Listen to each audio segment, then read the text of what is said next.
Welcome to Tech Bytes and News, your daily roundup of articles featured in Hacker News. Today, we're diving into a fascinating discovery about a growing magma chamber under the Colombo volcano in the Mediterranean. It's a pretty explosive topic, literally. Explosive indeed. So what's the big deal with this magma chamber? Is it about to blow? Well, not quite blow just yet, but it's definitely cause for concern. Researchers used a new technique, full-wave cuneiform inversion. Think of it like a super-powered ultrasound for volcanoes, to image the area beneath Colombo. And what they found was a massive, previously unknown magma chamber. A super-powered ultrasound? That's amazing! And how big is this thing? It's huge. Estimates put the accumulated melt volume at 1.4 cubic kilometers, and it's growing at about 4 million cubic meters per year. That's a lot of molten rock. 4 million cubic meters a year. That's a lot.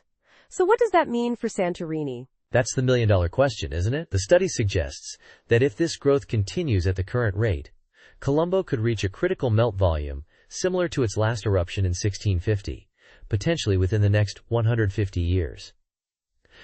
150 years. That's not exactly imminent, but still. What kind of eruption are we talking about? They're predicting a highly explosive eruption, similar in style, though potentially smaller in scale, to the recent Hunga Tonga Hunga Ha'apai eruption. But the location makes it much more dangerous. Colombo is just 7 kilometers from Santorini. 7 kilometers? That's incredibly close. So, a tsunami is a definite possibility, right? Absolutely. The study predicts a tsunami, along with a massive ash cloud, and an eruptive column that could reach tens of kilometers high. It's a pretty scary scenario. I see. So what's being done about this? Are there any monitoring systems in place? There's the Santori project, a seafloor observatory being developed to monitor Colombo's activity. It's still under construction, but it's a great example of what's needed. The researchers are really pushing for more real-time monitoring stations for submarine volcanoes in general. That makes sense.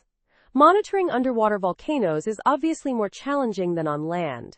But this research highlights just how crucial it is.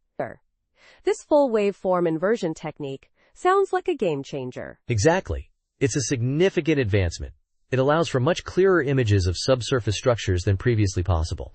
It's not a perfect solution, though. It's spatially restrictive and time-consuming, so it's best used in conjunction with other methods. Right, a multi-pronged approach is always best. So the main takeaway is that we need more research, better monitoring, and a greater understanding of these underwater volcanoes. Precisely.